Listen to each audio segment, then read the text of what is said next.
24 News, power of journalism. నమస్కారం. Pen power news 24 కి స్వాగతం. హెడ్లైన్స్ చూద్దాం.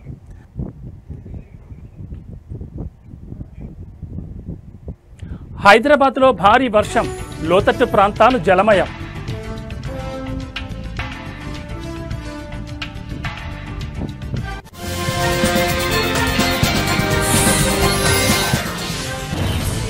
అచ్చంపేటలో బీఆర్ఎస్ కు షాక్, కాంగ్రెస్ లో చేరిన కీలక నేతలు.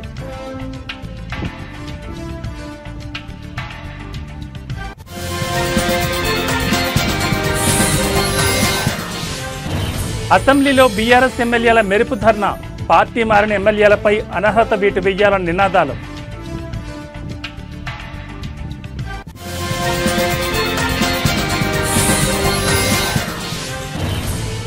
అన్ని షూటింగ్స్ బంద్, నిర్మాతల మండలి అత్యవసర భేటీ షురూ.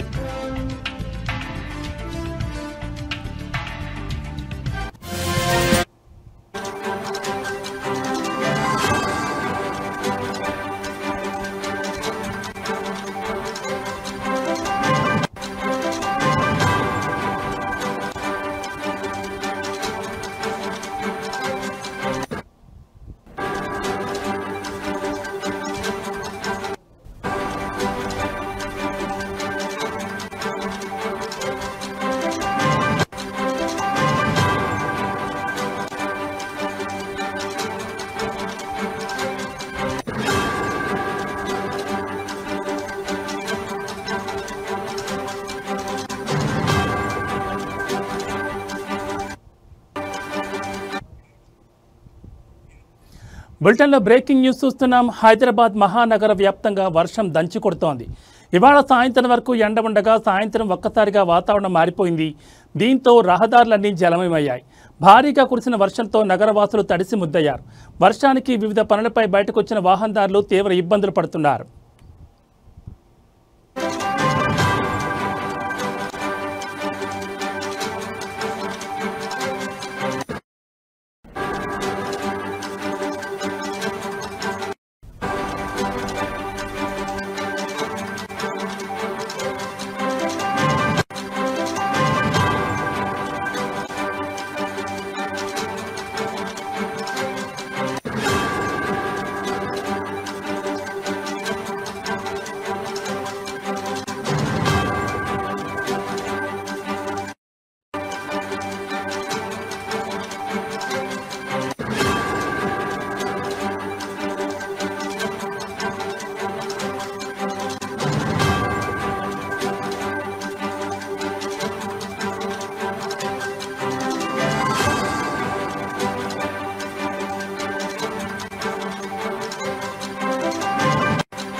నగరంలోని Begum Bazaar, Koti, Sultan Bazaar, Abids, Basheerbagh, Nampally, Liberty, Himayat Nagar, Narayanguda, Lakdikapul, Khairatabad, Tank Bund తదితర ప్రాంతాల్లో భారీగా ట్రాఫిక్ అంతరాయం కలిగింది. జీహెచ్ఎంసీ పోలీసులు రంగంలో దిగారు, సహాయక చర్యలను ప్రారంభించారు.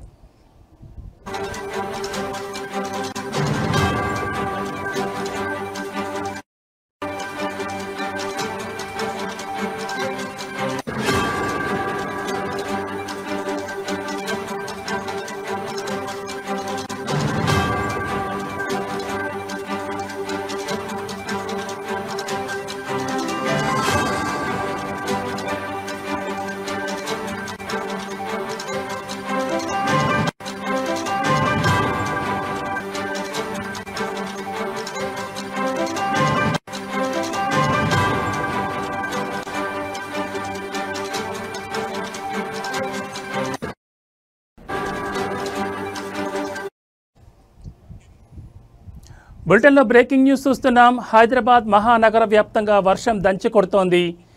ఇవాళ సాయంత్రం వరకు ఎండ ఉండగా సాయంత్రం ఒక్కసారిగా వాతావరణం మారిపోయింది. దీంతో రహదారులన్నీ జలమయమయ్యాయి. భారీగా కురిసిన వానతో నగర వాసులు తడిసి ముద్దయ్యారు. వర్షానికి వివిధ పనులపై బయటకొచ్చిన వాహనదారులు తీవ్ర ఇబ్బందులు పడ్డారు. నగరంలోని Begum Bazaar, Koti, Sultan Bazaar, Abids, Basheerbagh, Nampally, Liberty, Himayat Nagar, Narayanguda, Lakdikapul, Khairatabad, Tank Bund తదితర ప్రాంతాల్లో భారీగా ట్రాఫిక్ అంతరాయం కలిగింది. జీహెచ్ఎంసీ పోలీసులు రంగంలోకి దిగారు, సహాయక చర్యలను ప్రారంభించారు.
బులెటిన్లో మరో బ్రేకింగ్ న్యూస్ చూస్తున్నాం. తెలంగాణ అసెంబ్లీ ప్రాంగణంలో గాంధీ విగ్రహం వద్ద బీఆర్ఎస్ ఎమ్మెల్యేలు మెరుపు ధర్నా నిర్వహించారు. పార్టీ ఫిరాయింపు ఎమ్మెల్యేల విషయంలో సుప్రీంకోర్టు ఆదేశాలు పాటించాలని, త్వరగా నిర్ణయం తీసుకోవాలని ఎమ్మెల్యేలు డిమాండ్ చేశారు. పార్టీ మారిన ఎమ్మెల్యేలపై వెంటనే అనర్హత వేటు వేయాలని బీఆర్ఎస్ ఎమ్మెల్యేలు నినాదాలు చేశారు. అంతకుముందు ఫిరాయింపుల కేసు వ్యవహారంలో సుప్రీంకోర్టు ఆదేశాలను పాటించాలని స్పీకర్ను కలవడానికి బీఆర్ఎస్ ఎమ్మెల్యేలు అసెంబ్లీకి వచ్చారు. అసెంబ్లీ ఆవరణలోని గాంధీ విగ్రహం దగ్గరకు వెళ్లి పార్టీ మారిన ఎమ్మెల్యేలను వెంటనే డిస్క్వాలిఫై చేయాలని నినాదాలు చేస్తూ నిరసన తెలిపారు. స్పీకర్ అందుబాటులో లేకపోవడంతో గాంధీ విగ్రహానికి బీఆర్ఎస్ ఎమ్మెల్యేలు వినతిపత్రం అందజేశారు.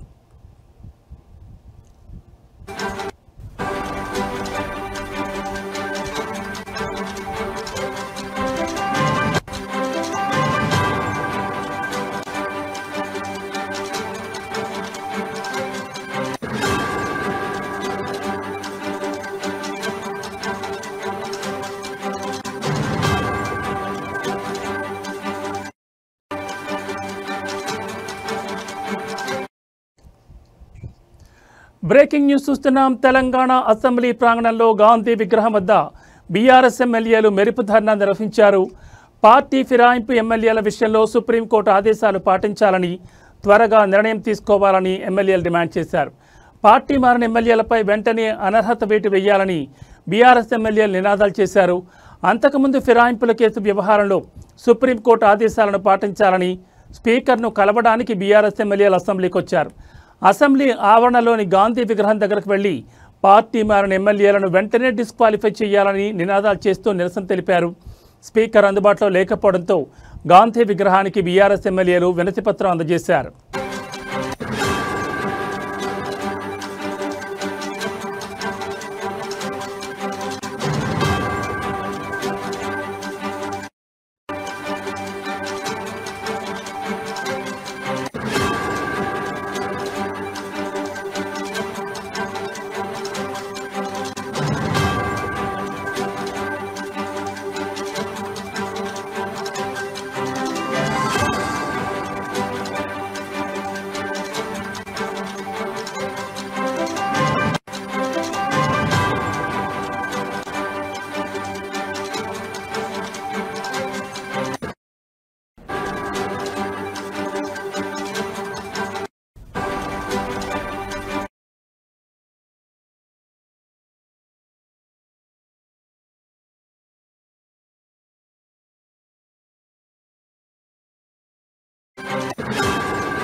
బులెటిన్లో మరో బ్రేకింగ్ న్యూస్ చూస్తున్నాం. అచ్చంపేట నియోజకవర్గంలో స్థానిక సంస్థల ఎన్నికలు సమీపిస్తున్న తరుణంలో బీఆర్ఎస్కు గట్టి ఎదురు దెబ్బ తగిలింది. నియోజకవర్గంలో కీలక నేతలు మాజీ ఎమ్మెల్యే గువ్వల బాలరాజు ప్రధాన అనుచరులుగా ఉన్న పదర మాజీ జడ్పీటీసీ రాంబాబు నాయక్, సీనియర్ నేత ఎర్ర నరసింహ బీఆర్ఎస్కు రాజీనామా చేసి కాంగ్రెస్ పార్టీలో చేరారు. అచ్చంపేట ఎమ్మెల్యే వంశీకృష్ణ ఆధ్వర్యంలో మాజీ ZP vice chairman Balaji Singh సమన్వయంతో రాంబాబు నాయక్, ఎర్ర నరసింహ హైదరాబాద్ బయలుదేరి వెళ్లి రాష్ట్ర ఎక్సైజ్ పర్యాటక సాంస్కృతిక శాఖ మంత్రి జూపల్లి కృష్ణారావు సమక్షంలో కాంగ్రెస్ తీర్థం పుచ్చుకున్నారు.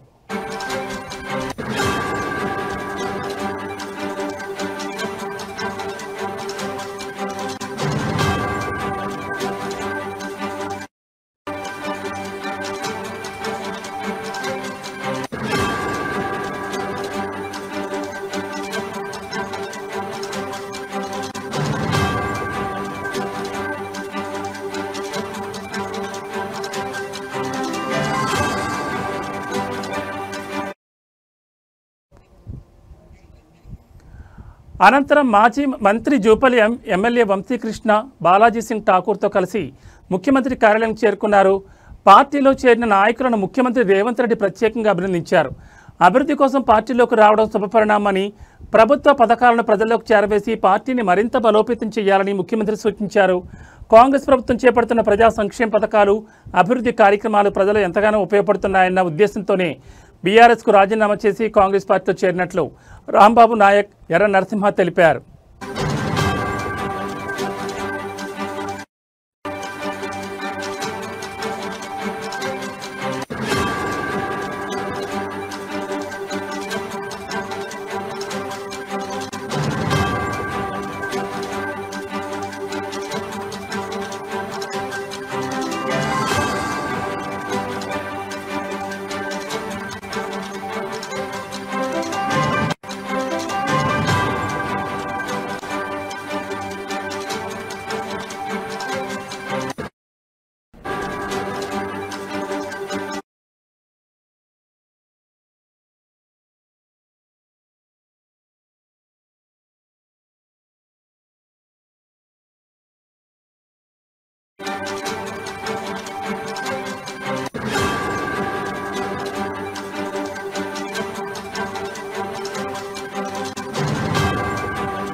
బులెటిన్లో మరో బ్రేకింగ్ న్యూస్ చూస్తున్నాం. చిత్ర పరిశ్రమలో వివిధ విభాగాల్లో పనిచేసే కార్మికుల వేతనాలను 30% పెంచాలని డిమాండ్ చేస్తూ తెలుగు ఫిల్మర్స్ ఎంప్లాయీస్ ఫెడరేషన్ ఇవాటి నుంచి షూటింగ్స్ బంద్కు పిలుపునిచ్చింది.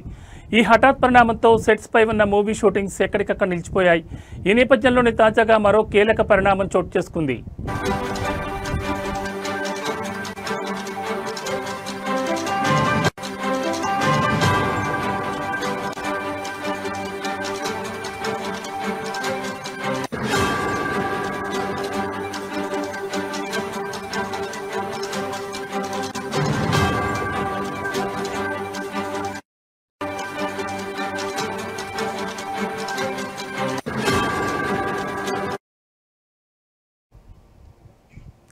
తెలుగు ఫిల్మ్ ఎంప్లాయీస్ ఫెడరేషన్ డిమాండ్లపై ఇవాళ ఫిల్మ్ ఛాంబర్లో నిర్మాతల మండలి అత్యవసరంగా సమావేశమైంది.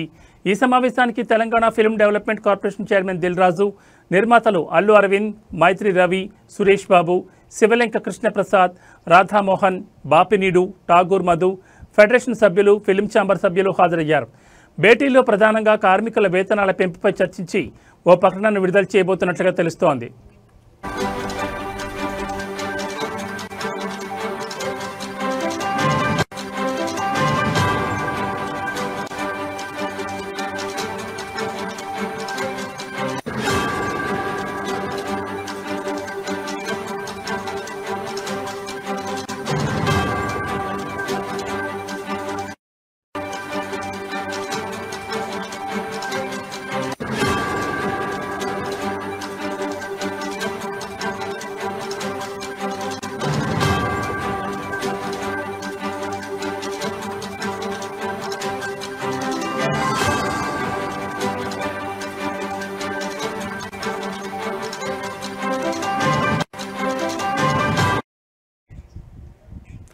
బ్రేకింగ్ న్యూస్ చూస్తున్నాం. చిత్ర పరిశ్రమలో వివిధ విభాగాల్లో పనిచేసే కార్మికుల వేతనాలను 30% పెంచాలని డిమాండ్ చేస్తూ తెలుగు ఫిల్మ్ ఎంప్లాయీస్ ఫెడరేషన్ ఇవాళ నుంచి షూటింగ్స్ బంద్కు పిలుపునిచ్చింది. ఈ హఠాత్ పరిణామంతో సెట్స్ పై ఉన్న మూవీ షూటింగ్స్ ఎక్కడికక్కడ నిలిచిపోయాయి. ఈ నేపథ్యంలోనే తాజాగా మరో కీలక పరిణామం చోటు చేసుకుంది. తెలుగు ఫిల్మ్ ఎంప్లాయీస్ ఫెడరేషన్ డిమాండ్లపై ఇవాళ ఫిల్మ్ ఛాంబర్లో నిర్మాతల మండలి అత్యవసరంగా సమావేశమైంది. ఈ సమావేశానికి Telangana film development corporation chairman Dil Raju, నిర్మాతలు అల్లు అరవింద్, మైత్రి రవి, సురేష్ బాబు, శివలింక కృష్ణప్రసాద్, రాధామోహన్, బాపినీడు, ఠాగూర్ మధు, ఫెడరేషన్ సభ్యులు, ఫిల్మ్ ఛాంబర్ సభ్యులు హాజరయ్యారు. భేటీలో ప్రధానంగా కార్మికుల వేతనాల పెంపుపై చర్చించి ఓ ప్రకటన విడుదల చేయబోతున్నట్లుగా తెలుస్తోంది.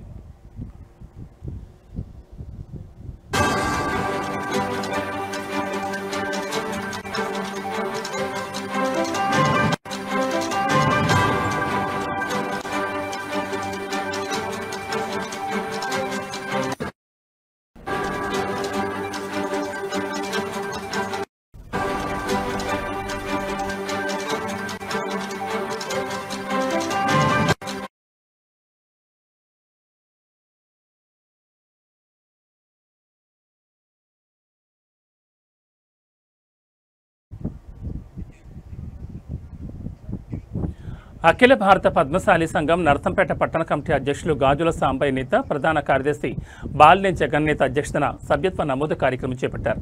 గత వారం రోజులుగా చేస్తున్న సభ్యత్వ నమోదు కార్యక్రమంలో నర్సంపేట పట్టణంలోని మార్కండే నగర్లో పెద్ద ఎత్తున సభ్యత్వ నమోదు స్పెషల్ క్యాంపెయిన్ కొనసాగుతోంది. ఇంటింటికి తిరుగుతూ కులబాంధవులను ఆత్మీయంగా పలకరిస్తూ కార్యక్రమం నిర్వహించారు. మార్కండే నగర్ కులబాంధవులు సభ్యత్వ నమోదుపై సంతోషం వ్యక్తం చేయగా త్వరలో నర్సంపేట పట్టణంలోని అన్ని వార్డుల్లో సభ్యత్వ నమోదు కార్యక్రమం విస్తృతంగా చేపడతామని పట్టణ కమిటీ అధ్యక్షులు గాజుల సాంబయ్య నేత తెలిపారు. ప్రధాన కార్యదర్శి బాలినే జగన్ నేత మాట్లాడుతూ మరిన్ని సభ్యత్వ నమోదుపై ప్రత్యేకంగా దృష్టి సారించినట్లు తెలిపారు. సోషల్ మీడియాలో బాధ్యతాయుతంగా వ్యవహరించి అఖిల భారత పద్మశాలి సంఘం నర్సంపేట సంఘాన్ని మరింత బలోపేతం చేస్తానని అఖిల భారత పద్మశాలి సంఘం వరంగల్ జిల్లా social media incharge Rampalli Lingamurthy నేత అన్నారు.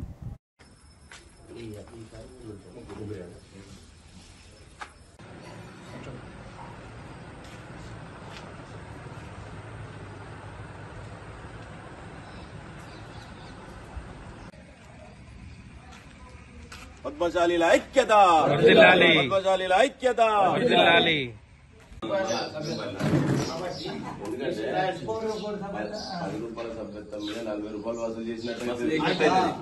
మళ్ళీ ఇబ్బంది అవుతుంది.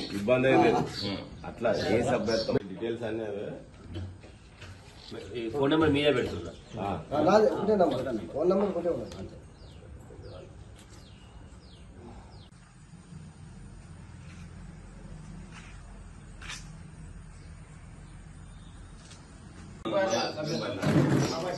ఎందుకంటే రూపాయల సభ్యత్వం మీద 40 రూపాయలు వసూలు చేసినట్టు. రాష్ట్ర ముఖ్యమంత్రి రేవంత్ రెడ్డి ఇటీవల ఓ పత్రికా దశాబ్ది ఉత్సవాల్లో సోషల్ మీడియా జర్నలిస్టులపై అనుచిత వ్యాఖ్యలు చేయడం సరైంది కాదని, ఆ వ్యాఖ్యల్ని వెంటనే వెనక్కి తీసుకోవాలని యూట్యూబ్ ఛానల్స్ రాష్ట్ర ఉపాధ్యక్షులు వేముల సదానందం డిమాండ్ చేశారు. హనుమకొండలో ఏర్పాటు చేసిన సమావేశంలో ఆయన మాట్లాడుతూ రేవంత్ రెడ్డి అధికారంలోకి రావడానికి సోషల్ మీడియానే ముఖ్య భూమిక పోషించిందని, అది మర్చిపోయి ఇవాళ సీఎం రేవంత్ రెడ్డి సోషల్ మీడియాపై తెలిసి తెలియని మాటలు మాట్లాడడం విడ్డూరంగా ఉందన్నారు.